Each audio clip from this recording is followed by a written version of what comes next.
Okay. As folks continue to enter this space, I'd like to welcome everybody to PNP Live. I'm Chelsea Lake. I'm a member of the events team at Politics and Prose Bookstore. Welcome. Thank you for joining us in this virtual format in which we strive to bring you the authors we all love to our Politics and Prose community. Before we get started, a few housekeeping notes.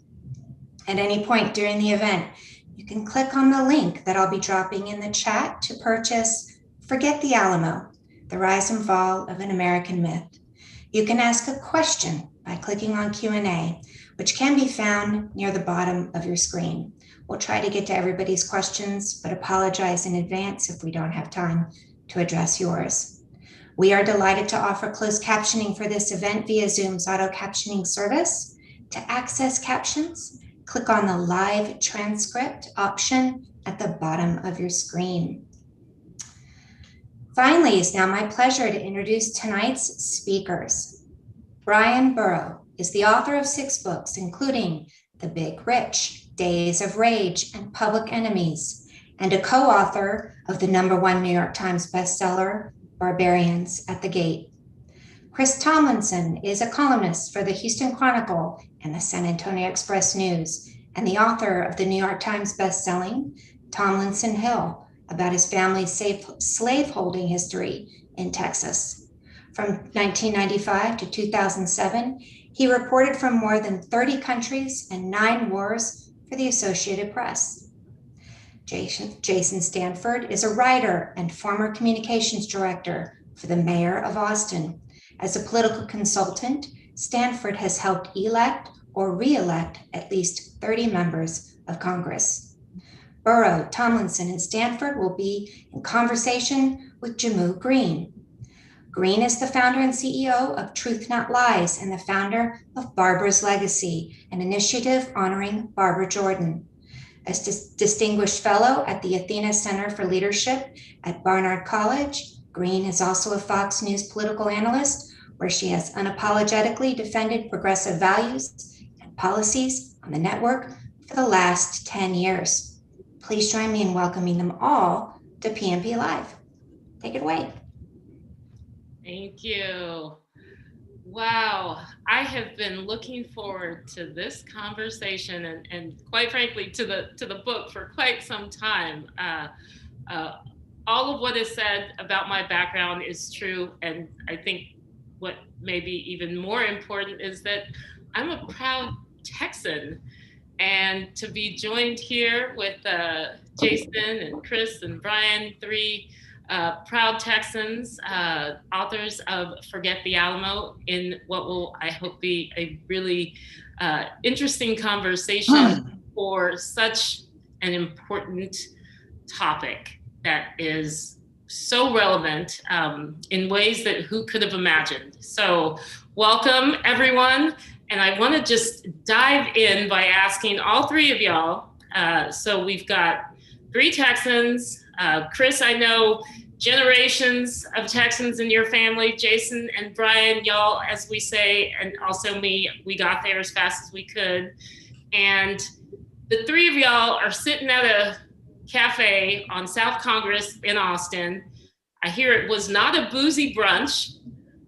And the idea of Forget the Alamo came together. Talk us through how that happened and how we got to such an important conversation through what y'all have written.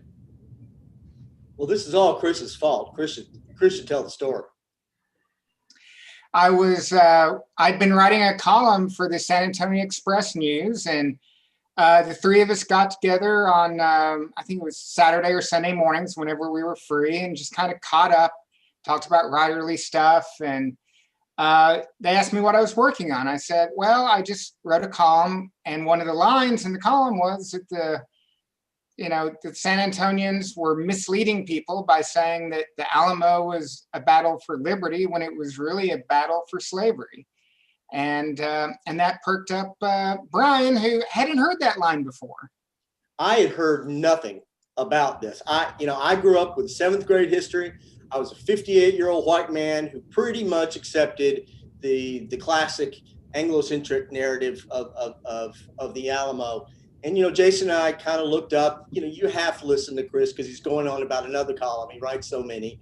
And yet this time what he was saying was actually fascinating. When he was talking about how the conventional narrative had been kind of used to oppress generations of Latinos in Texas. We were like, what, really?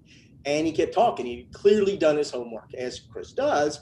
And after 20 minutes of this, I can vividly remember slapping my hand down on the table and saying, somebody should write a book.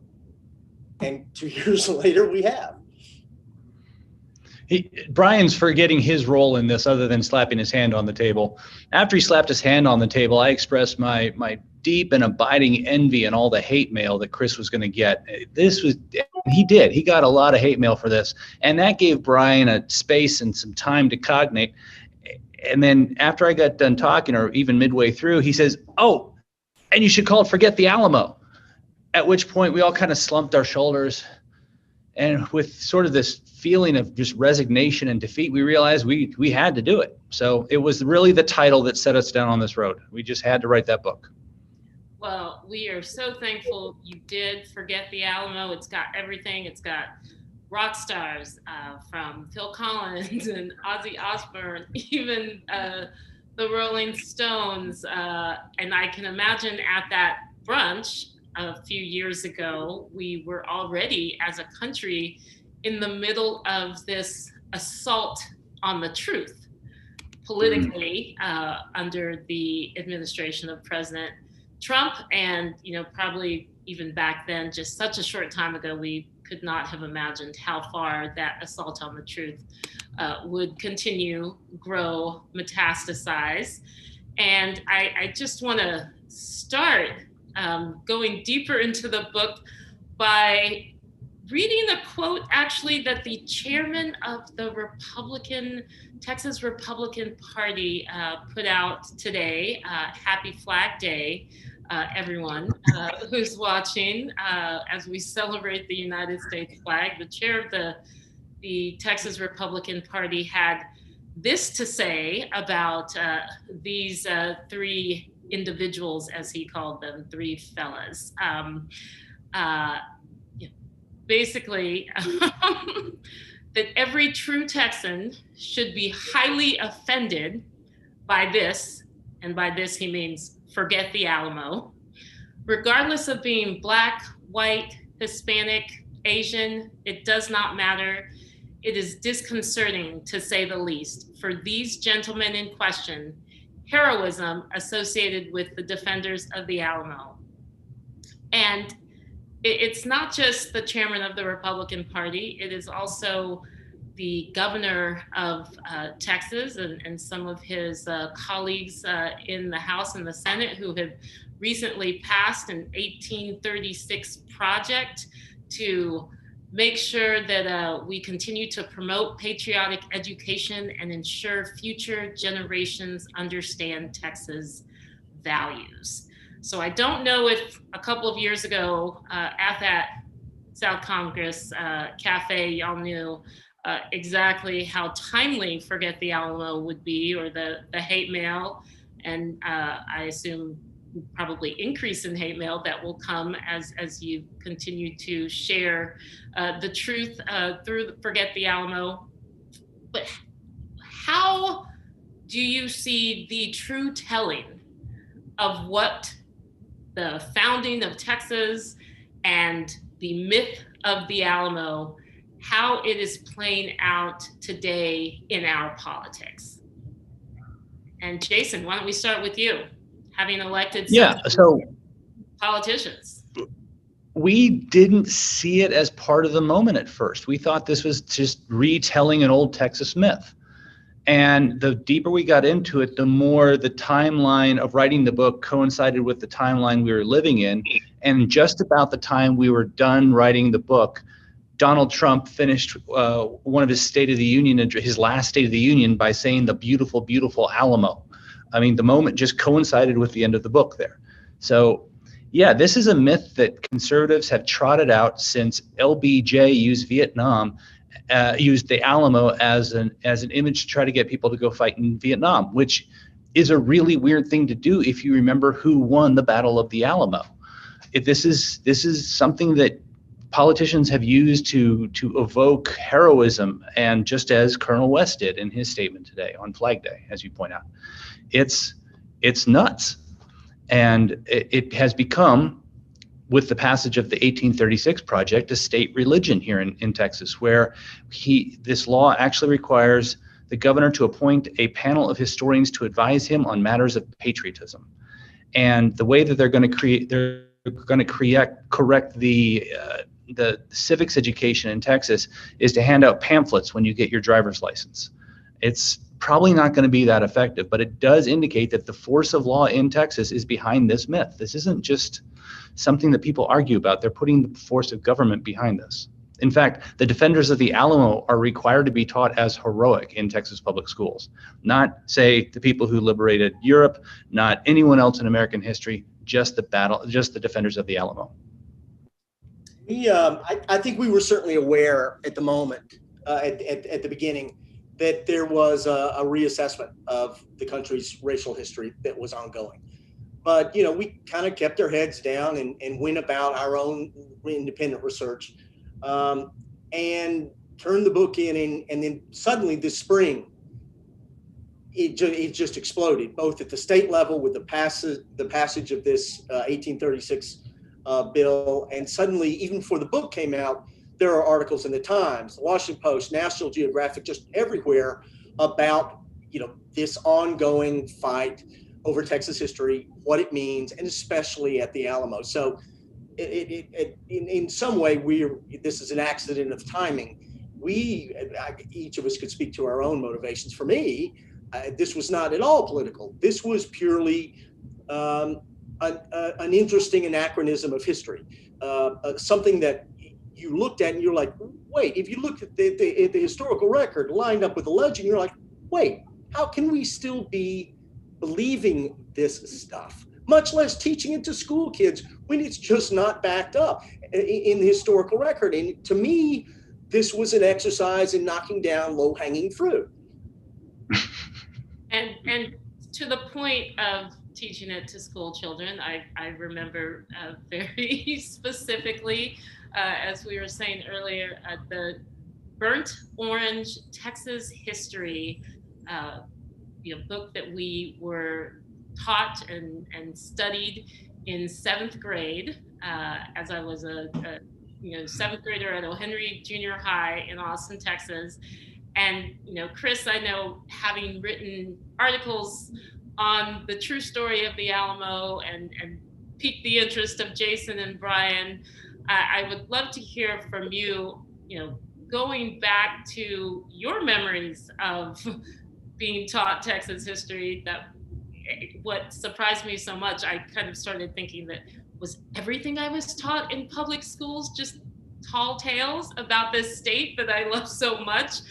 Would love to hear from you, Chris, just the moment your eyes were open to the truth about the state we love so much, and your family has had such a strong and detailed history with, and what was most surprising, and I'd say maybe even disappointing as a person. Well, I grew up being told that one of my relatives died in the Alamo, and that Tomlinson was just a misspelling of Tomlinson. It just had a T-U-M instead of T-O-M. And so, I was really steeped in this, and I began to pull these threads apart with my earlier book, Tomlinson Hill, which looks at my family's slaveholding history in Texas, how my family established some large plantations in the 1850s. And that's when I realized that no, Tomlinson was someone completely different. All the things my grandfather had told me about family dying in the Alamo was a lie. It was a myth. And that kind of set off a whole series of things. Mm-hmm. And while I didn't really intend to write another book blowing up Texas myths, it bugged me as a columnist for the San Antonio newspaper that I was talking to these people who knew the real story behind the Alamo. And yet we kept pushing these myths. And these myths that promote white supremacy, that were invented in the 19th century to promote and explain and justify Anglo suppression of people of color in Texas over 150 years. And so in my column, I was just pointing out, Anglos only make up 41% of Texas now. In as early as 5 years from now, Hispanics will be the majority. What stories are we going to tell the children of tomorrow? And is this even right? Is it sustainable? And shouldn't we start correcting it now? So that's kind of how I got started. And that's why I thought And Chris, you mentioned the reason we have, I think, had these myths build up around the Texas exceptionalism narrative that surrounds the Alamo, when in reality, it was about slavery. And especially as we just recognized the year passing of George Floyd's murder and a national and in many ways global uprising around social justice and race reckoning and really truth-telling that has been happening since even before George Floyd's murder, with the rise of support for Black Lives Matter, the re-examining statues and schools being named after Confederate heroes, as this has been bubbling up throughout our country, Texas seems to have, had this force field erected around the truth of our history, and the truth being that there were forces at play that did everything. And in reading Forget the Alamo, some of the things I learned that Stephen F. Austin did to protect slavery, to bring more colonists in, American colonists in, just, again, mind blown. Well, it was by design. I mean, after the Civil War, you had all these remembrance societies, and Texans began to make this intentional shift to portray itself as a Western state, as a state of cowboys, not a state of cotton, a state that was added later, not that was part of the Confederacy. The invention of Big Tex at the Texas State Fairgrounds was this, conscious decision to say, hey, no, we're not sullied by all this history of slavery and racism. We're something different. And that's what we're taught as kids, and that's what we continue to teach our children, rather than kind of confront this question that makes so many white people uncomfortable. And I'm just going to press the issue. That's what I'm trying to do now. And Jehmu, I worry sometimes that people who hear about the book or hear about us think that we're just woke lefties going after this history for some political reason.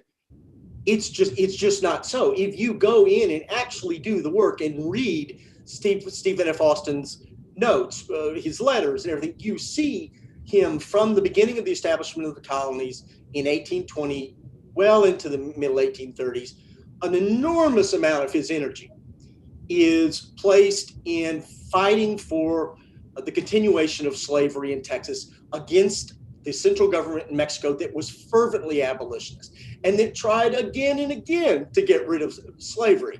And when they actually came to blows in 1835, there are a host of reasons: taxes, central government, the end of federalism, and slavery, that contributed to the triggering of this. But the underlying issue here was, from the beginning, slavery. It was the one thing that Austin and the Mexican government continually fought about, that Texas settlers continually said, if you take slavery, we're gone. we're leaving.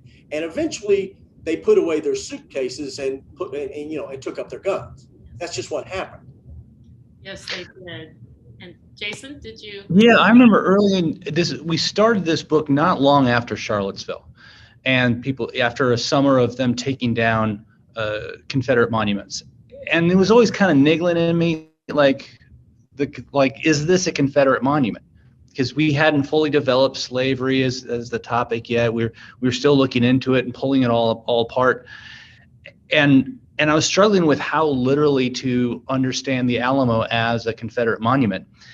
And then the Texas Senate just amended a bill to protect Confederate monuments to include the Alamo. So it's not us, it's the Texas Senate making this case that the Alamo is a Confederate monument. And in addition to erasing the history slavery played in this, there's also been a complete erasure. I don't recall this in that burnt orange Texas history book, of the contributions of Tejanos on that day or those days at the Alamo. And in so many ways, that Spanish church is seen as a symbol of white Anglo oppression, but there were heroic, to use our governor's words and Colonel West's words, there were heroic Tejanos who have also been erased from history. How do you see that story playing out, given, as I think, Chris, you said, we are moving to a generation where Mexican Americans will be the largest population in the great state of Texas? I mean, I would say that they just leave out so much. Texas had not declared its independence when the siege of the Alamo began. The Tejanos in San Antonio were fighting for the Federalist Constitution, the same way the rebels in Zacatecas and in other parts of Mexico were. But the Tejanos initially were not fighting for independence. They were trying to fight for the Mexican Constitution. And that's something that, that we're seeing in social media, and the commenters, they're asking, do we understand what the Tejanos did? And yeah, we do better than you, because they weren't fighting to join the United States. They were fighting to preserve their country of Mexico. And it wasn't until about halfway through the siege that the folks in Washington on the Brazos, there's a transmittal of intent right there, that they declared their independence and decided they wanted to be separate from Mexico. What's utterly lost here, Jimmy, to a lot of people is the fact that the Tejanos, those Mexican citizens who already lived here when the American colonists first moved in, they were the American colonists' first and really only great ally. They made so much possible during peace, and then in war, many of them, led by the great Juan Seguin, took up arms and fought alongside the Americans. For that, as you may know, the Tejanos were not only just written out of Texas history, but they underwent a kind of post-war ethnic cleansing in which their lands and farms were quite often taken. Laws were passed preventing them from holding public office and marrying white women. And Juan Seguin himself was hounded by mobs from his native San Antonio, to which, to the point where he ultimately had to take refuge in Mexico. And all this happened. All this mattered. And yet it was absolutely not a part of any of the 19th century histories written by Anglos that codified this myth, and that lasted well into the 20th, and in some cases, as we're seeing, into the 21st century. Yes. And I think, Chris, you mentioned a little bit of the meddling of the United States government. Let's talk about that for a little bit. I think there were so many surprises as I was reading Forget the Alamo. And that was one of them. The work starting with Secretary of State James Monroe, and exactly kind of how the revolt was seen as being by some, being controlled by the U.S. government. Let's talk in detail about what that meddling looked like, and how surprising it was. Again, maybe Jason and Bryan, as you were learning these lessons from all of that writing Chris had done previously. Well, the folks in Washington wanted to make Texas part of the United States as early as the 1810s. Andrew Jackson made several approaches to Mexico, trying to buy the land, trying to get a hold of it.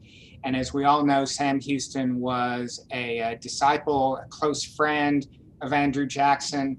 There are some letters and some hints and some rumors that, at the very least, Andrew Jackson gave Sam Houston a nudge, nudge, wink, wink when he headed down to Texas. And Houston himself said, I aim to be the president of a republic. And so I think his intent all along was to take Texas from Mexico.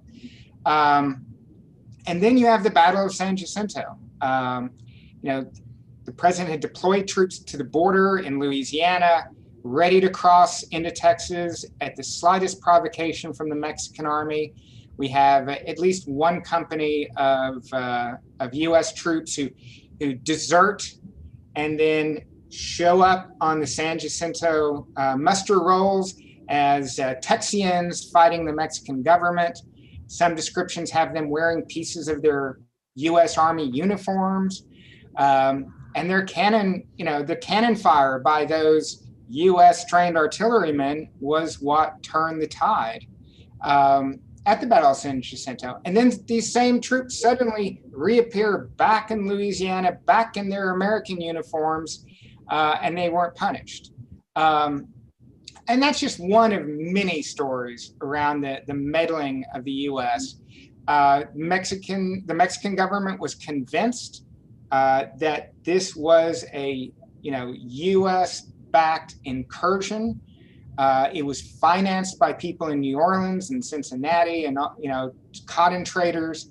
So this idea that it was just that the U.S. wasn't involved and that we don't frankly owe the United States for Texas's independence is again one of those myths that just won't die. They surround us all, and I say this lightly, but also very truthfully. I read Forget the Alamo, and I'm like, I need to go back and relearn everything I learned in public school in Austin. I just don't trust any of it now, and so I'll look to the three of you to continue educating us. But I want to hear from all three of you, what was the biggest surprise in researching and writing Forget the Alamo? Because again, there is so much drama. There is so much subterfuge. There is so much just complete rewriting of history, as you've shared. But what were the biggest surprises for all three of you? Jason, let's start with you. Mine has been, well, they handed the Alamo over, and Chris could speak to this later about how they did this, but in 1905, they handed the Alamo over to the Daughters of the Republic of Texas, who are people who are descended from the Texians who fought for independence. And an organization based on, your gene pool probably isn't the best qualifier to take care of a historical site, but for more than a century, until literally the roof caved in or fell in, Texas didn't fund maintenance of the Alamo. It became more of a myth than an actual building to them. And the building was like Jerusalem, but it was like if Jerusalem didn't, do any maintenance at the Western Wall. It was stunning. I remember being everything but stunned when I first visited the Alamo. I was so disappointed. Everyone understand what was going on. Bryan, your biggest surprise? Well, you have to understand, I without knowing it, had all the Kool-Aid. I had come and take it socks. So it was everything to the slavery. The Tejano angle, if I can speak as a journalist, the idea that this narrative has been used to hold down generations of Mexican Americans in Texas. was mind-blowing to me. It is mind-blowing to Anglo friends that we talk to. None of them understand what this myth has meant to an entire race of people in the country, in Texas. But even then, just drilling down into the battle itself, the fact that there was no reason to defend the Alamo, that far from fighting to the death, Travis, we now know from a Mexican accounts, offered to surrender not once, but twice. He drew no grand line in the sand, as the beloved legends state. This was a myth conjured from whole cloth in the 1880s. And, in the end, and they didn't even fight to the death for Christ's sake. I mean, if you go into the Mexican accounts, it's clear that the Alamo was so totally overwhelmed by an overwhelming force that between a third and a half of the defenders left their posts and ran out into the flats beyond the walls in an effort to get away, where they were unceremoniously run down and killed by Mexican cavalry.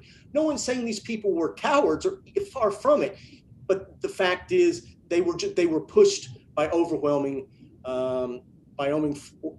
force out there. And in the end, Santa Anna had said he intended to have the Alamo in hand by, what was it, March 6th, March 16th. I'm getting March 2nd, and he finished by March 6th. Yeah, he was delayed all of 4 days. So it's difficult to avoid the conclusion that the defenders of the Alamo pretty much died for nothing. Well, yeah, and what you're not mentioning is Sam Houston ordered the Alamo to be deserted, and Jim Bowie was just too stubborn to do it. Yeah, that's one of the great mysteries, is we'll never quite understand why Travis and Jim Bowie, who knew that they were sitting there with 200 men, they knew Santa Anna was on his way with 6,000. It's never been entirely clear, other than the idea that they believed reinforcements would be coming. It's never been entirely clear why they stayed. And Chris, I know you had been writing about this for a while. Through researching Forget the Alamo, were you surprised with anything new? I learned so much about the Mexican perspective that I had not known before. There's this wonderful character named Juan Almonte, who'd been a child soldier fighting Spanish colonial rule. He was Santa Anna's chief of staff. He was in intelligence. He'd spied on Texas and wrote this fabulous report that's the best description of Texas in 1834 ever published. And he was Santa Anna's ghostwriter, and he basically helped Santa Anna. He was an abolitionist. And I had never known that Santa Anna had sent a letter to Mexico City explaining to the government there that he was on his way to Texas to free the slaves, that he was going to take these people out of their chains. And, there you have it. It's there in his own words, probably ghostwritten by Juan Almonte, but it's got his signature on it. To me, that was something I'd never imagined finding. There are so many ironies that just blew me away. The primary one being that the Mexican government, for several years leading up to the revolution, did everything it can to, wait for it, prevent illegal American immigration into Mexico. The only thing that's missing here was Santa Anna trying to build a wall to keep Americans from crossing the border. And that's just one of those face-palming moments of irony that I certainly never understood. Yeah, we are reliving history in reverse in so many ways. And for folks who are listening in, I see that we have some questions coming in. We are going to get to your questions. So if you have some more, please pop them in the Q&A. And one of the questions I was on the same page with, we talked about what was most surprising. But this person has also asked, what's the one thing you wish people really understood about the battle? And I also wanted to know that. Any takers? Well, not so much about the battle, but how it has been told and how that makes Mexican Americans feel in Texas. Bryan and I interviewed Andres Tirina, and he's the father of Mexican American studies. They didn't teach it in Texas colleges until he basically invented it as an academic discipline. And he told us that what it means, and that it is a story that is told to put Mexican Americans in their place in Texas. Not consciously, but they're the bad guys. And that little Mexican American boys. Not consciously, Jason? Is it really? I think it's so deeply ingrained that they're not thinking, oh, we're going to turn them into second-rate citizens. It's just like, well, we're obviously the good guys. And so these little all these little Texas kids go into the Alamo on the field trip, and they go in Texans, and they come out good guys and bad guys. And it became we had to leave so many instances out where after the field trip, the white kids were beating up on the brown kids in Texas, whatever, after the field trip. And yelling on the bus, I hate Mexicans. The Mexicans killed Davy Crockett. And Yep. we hear that story over and over and over again. Yep. Chris, And the modern fight in politics, mostly these are boomers on the State Board of Education, is whether to include Hispanics on the good guy myth. And the white conservatives on the State Board of Education say, oh, no, they weren't really heroes. They were just there. And the Hispanics are saying, no, everyone needs to be included as heroes. No one in the power structure is really saying, hey, guys, maybe we should tell the real story. In the younger generation, sure. We talked to Diego Bernal, a state rep, and clearly the Castros know what's going on. But it's stunning to me how this story has been so ingrained that even boomer Hispanics in Texas want to be included in the Davy Crockett hero myth. What's the song? Davy Crockett. Woo! That will be the last time I sing that phrase. So we started off, I said it had everything, rock stars, Phil Collins, Ozzy Osbourne, literally pissing on the Alamo, but right outside the Alamo.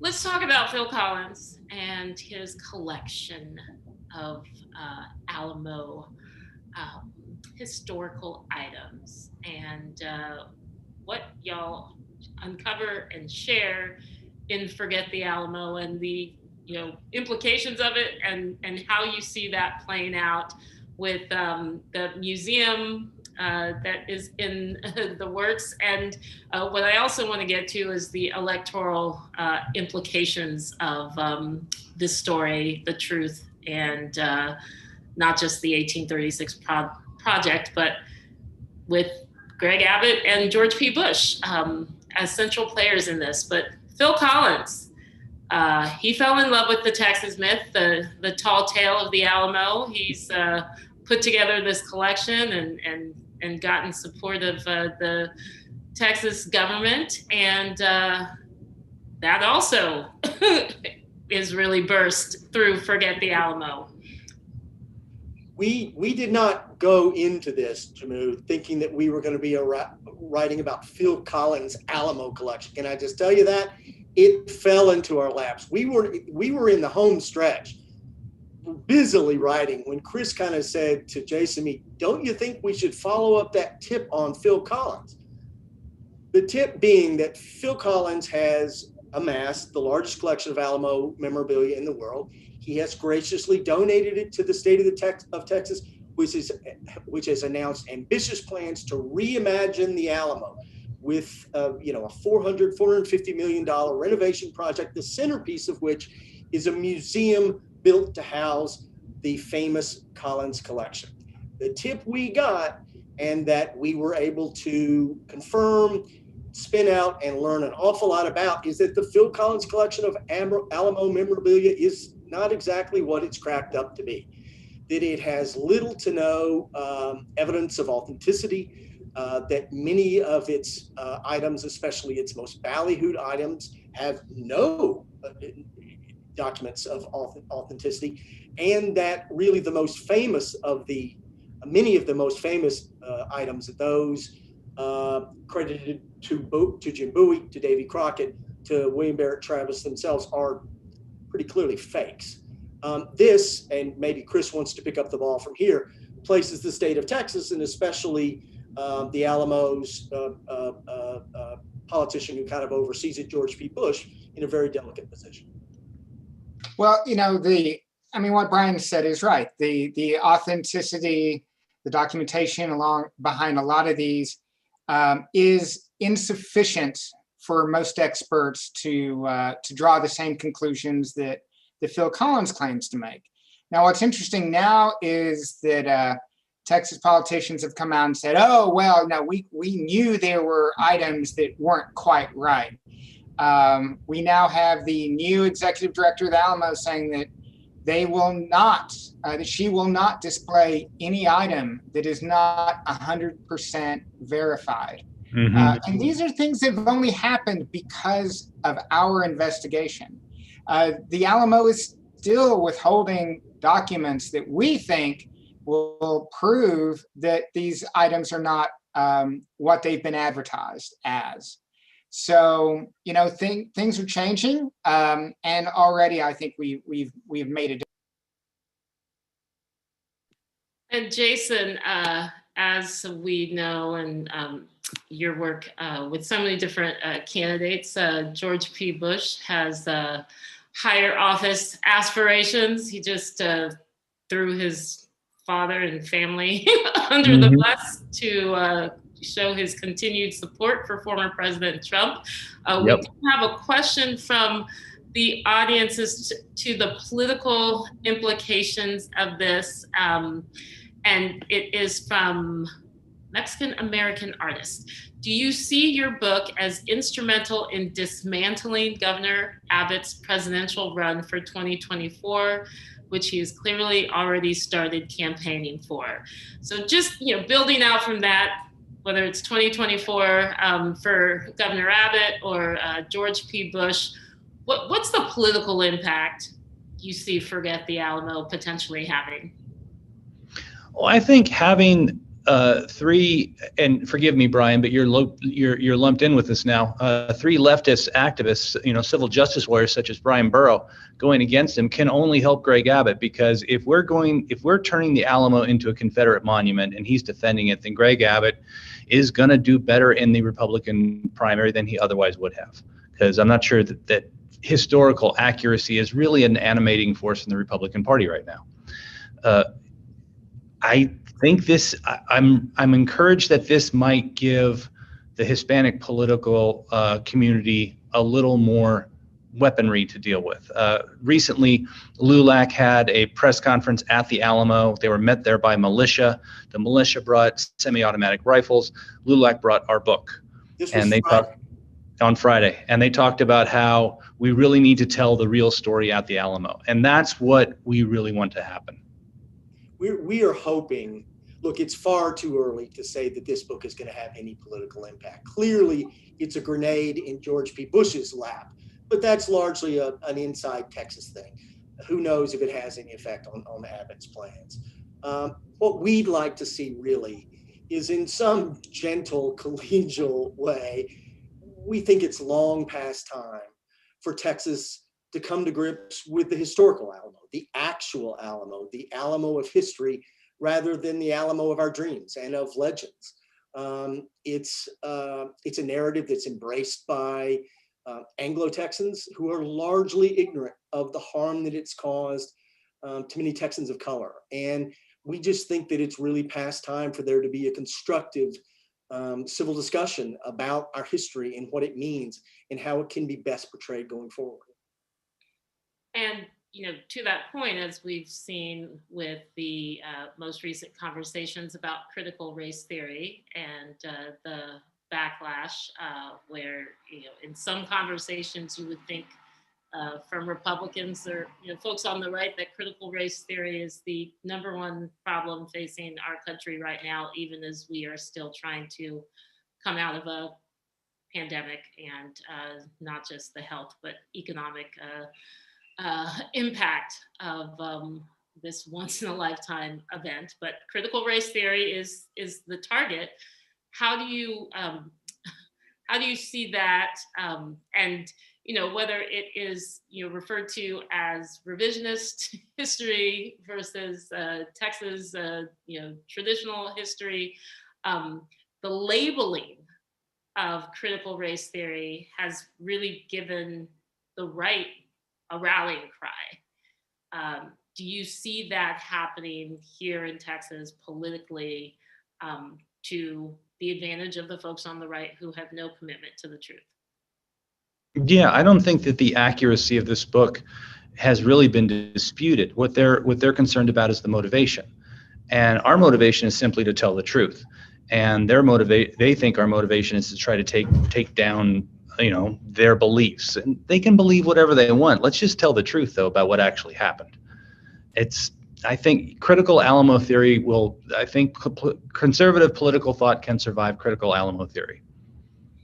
Well, from your lips to hopefully everyone's ears and eyes as they continue to read the truth through Forget the Alamo. So we have a question from Robert Nye. I hope I'm pronouncing that somewhat correctly. Is it true that the Texans won the Battle of San Jacinto by attacking the Mexican army when they were taking a siesta?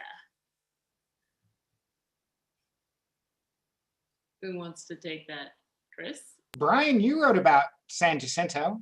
We know that certainly whether or not it was a formal siesta, they were certainly in a default siesta because these were two armies, and I use the words advisedly because they were pretty small armies for even back then. And the Texans are yelling, are charging and yelling, "Remember the Alamo," which is really where this all started. And the Mexicans kind of wait till they're about 40 yards away to go, "Those guys are charging us." And the Texans are literally on them before they can mount any type of defense. It is, you can hardly call it a battle. It was a rout. How many were sleeping? How many were in siesta? I can't give you a good number. Chris has looked a little bit more, as I recall, the aftermath. Well, I mean, first of all, let's get one thing straight. The Yellow Rose of Texas was not with Santa Anna in a tent. That is not true. Another one of the great lies that our traditionalists want to maintain. It was late in the afternoon. The assumption was that late in the day, you don't fight. It was hot, muggy. Usually a battle takes several hours. So I think Santa Anna assumed, and Sam Houston, frankly, had assumed that they were just going to bed down for the night and face off in the morning. And then Houston found out that his men didn't like that idea. They were ready to go now. And so it was a surprise attack. And yeah, probably a lot of the Mexican army was sleeping, but no, it wasn't a formal siesta. It was just kind of an assumption. You don't attack at 4:00 in the afternoon on a hot day in Texas. Don't do a lot of things at 4:00 in the afternoon on a hot day in Texas. And Chris, you went there.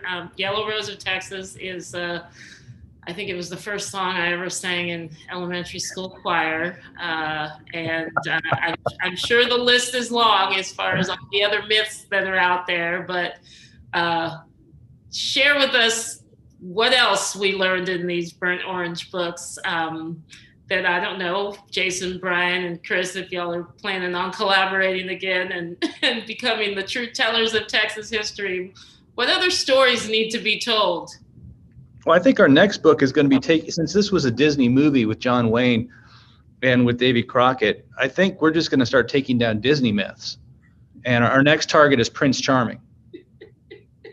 Not even a prince, Jehmu. He's not even a prince. Thank you. You're welcome.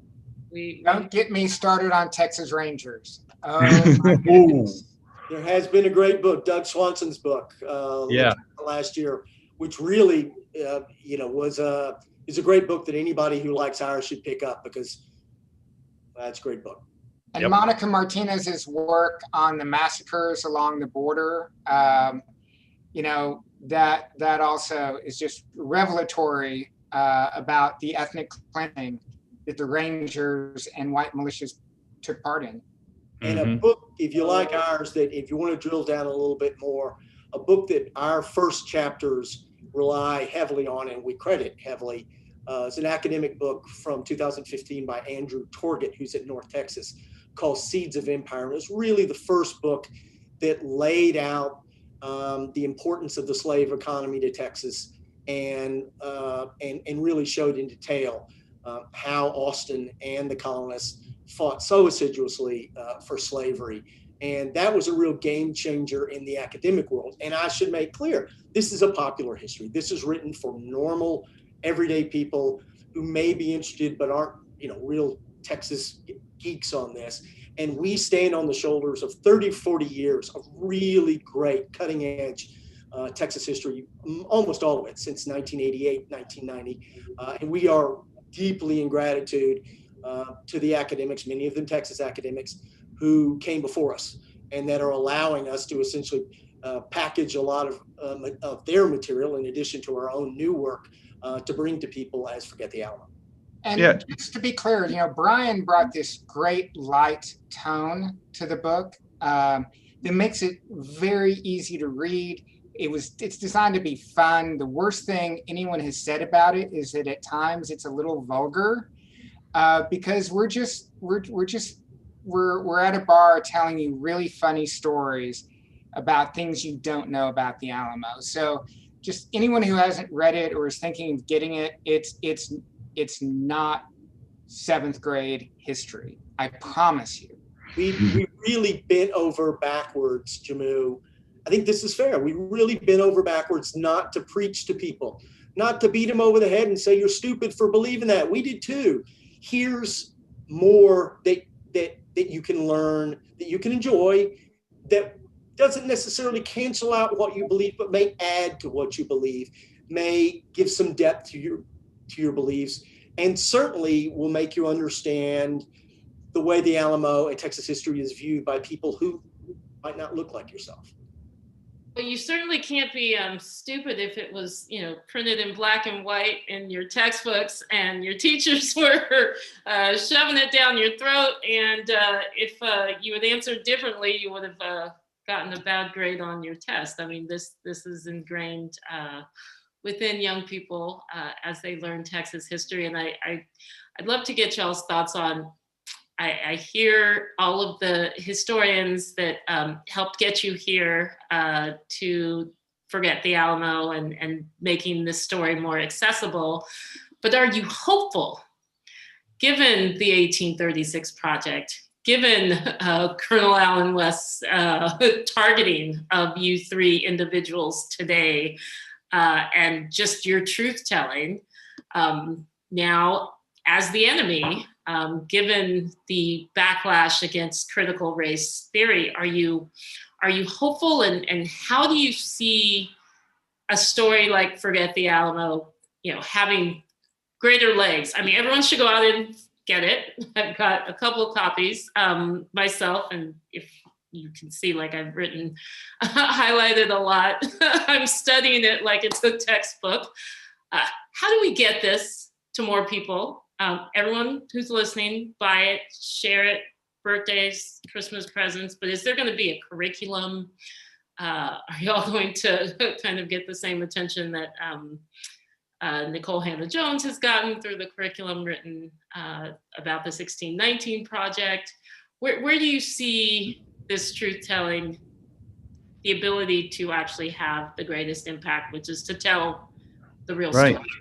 So this is all well known to people or who Disney write. Movie. I mean, let's turn it into a movie. All this stuff, like as Bryan was saying, all of this stuff has been fairly well known in academia and among historians for 20, 30 years.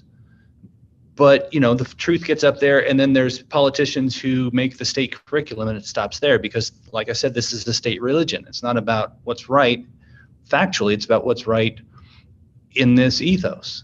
And you can't undo that myth politically in Texas right now. So I think the way that our book and this school of thought that we're trying to bring into the popular discussion can have the greatest impact is if it's banned, because it's not going to be used in curriculum. But I think it can be banned real easy. It's pretty close right now. So we're just a couple of death threats and a good banning away from this being a real popular book.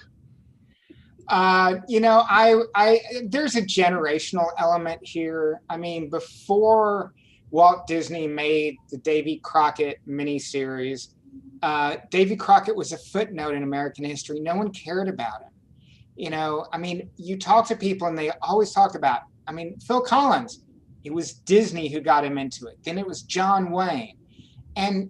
And young people today are not falling for it.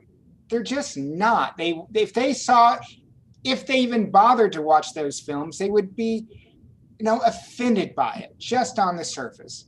So, you know, almost all the heat we're taking is from the coonskin cat generation, and I'm hopeful that, you know, a younger generation is going to be a little better informed. As I said, we would like to see a constructive conversation about all this. Are we hopeful? I'm endlessly hopeful. I'm just a hopeful guy. But in the end, we're just writers. We have built this little boat. We put it in the river. It's now going to float down the river, and what will happen will happen. And how much of this, you know, as we look at Texas and how so many people are moving here for, you know, their lack of an income tax reasons, or we saw San Francisco empty itself out and relocate to Austin in many ways. You know, how much of Texas exceptionalism then becomes embedded into new residents? And is that the cure, that we will have such an influx of new folks who have not gotten that orange Texas history textbook, and then that through that process, that growth of new residents, the next generation will finally set the record straight? I don't have a clue, but I think that's fascinating because the streets of Austin are lined right now with more out-of-state license plates than Texas license plates. It's, you know, it attests to what you're talking about, the tremendous influx of people into the state, especially into Austin recently. Will these people become, you know, new Texans? Will they embrace the myth, or will they look at this like probably some of our listeners who maybe aren't from the state, who are just like, this is crazy. This is just nuts. I don't actually know. What do you think, Jason? I think the average voter, having spent 20 years in electoral politics, I sadly know that the average voter reads at a 7th grade level, and that's a little higher than the population at large. I don't think this is going to be a rational decision. I think it's going to be an emotional decision like everything else. And the romantic allure of rugged individualism in Texas is so strong that Elon Musk moved here to build rockets and send them into space. It is just so indelible into Texas that, you know, watching out for your neighbors means not getting shot by them. So I don't see Texas changing anytime soon in that way. I don't, though, know that the Alamo has a real strong place in it in the future. I do think it's still going to be an inherently individualistic conservative ethos here. Yes. So I think we have time for maybe one last question. And let's see here. Will you be doing a live book tour in Texas and beyond? People want to see you in person. We sure wanted to. And, you know, this book comes out just as things are breaking. I think Chris and I have an event in Houston that I think some people may be coming to. I'm not sure, but most everything is virtual. I think we're doing an event out in Marfa in August that I believe is in person. It is. So this is very much in transition. And to those who might be curious to see us in person, we're as curious about that as possible. I'm not sure that's totally clear. We will be live at the Texas Book Festival in October, and hopefully we'll add a few more dates as things open up and publishers and bookstores relax a little. We're still kind of waiting for them. We all, through bookstores and Amazon and speaking of the other billionaire going to space, and the Texas Book Festival, make sure you get your copy of Forget the Alamo. Follow these guys. Can we get a quick just I don't know, let's give some social media handles real quick. Jason, Bryan, and Chris. I'm on Twitter at JAS Stanford. And I hope you all enjoy Forget the Alamo. I'm just at Bryan Burrough. And, you know, if you sat through an hour of listening to us talk, thank you very much. We're deeply grateful. I'm at CL Tomlinson, and you can always find me at the Houston Chronicle and the San Antonio Express News. Read the book, probably get a highlighter and go through and highlight all those things that are new information or contrary to what you were taught if you were taught Texas history. And if you're new to Texas, get the right story first before they tell you all the tall tales. Thank you very much, Jason, Chris, Bryan, for your truth telling and for changing Texas history for the better, because once the truth is out there, it is hard to deny it. And thank you for being such a wonderful moderator. Yes, thank you, Jehmu. Thank you, Jehmu. And thank you, Politics and Prose. Yes. Thank you. Thank you all for being here. What a pleasure. I think I speak for everybody when I say I wish we had more time. I could go on listening for another hour. So thank you very much for your time, everybody. Thank you all out there for coming. Your patronage is what allows us to bring you such wonderful programming, and we can't continue to do it without the book sales to support them. So as a gentle reminder, I've placed the link to the book, Forget the Alamo, The Rise and Fall of an American Myth, in the chat. It'll take you to the Politics and Prose website where you can purchase it. While you're there, check out our events page. We hope to see you at another event soon. In the meantime, stay well, everybody, and stay well read. Thank you. Politics and Prose, not Amazon. That's right.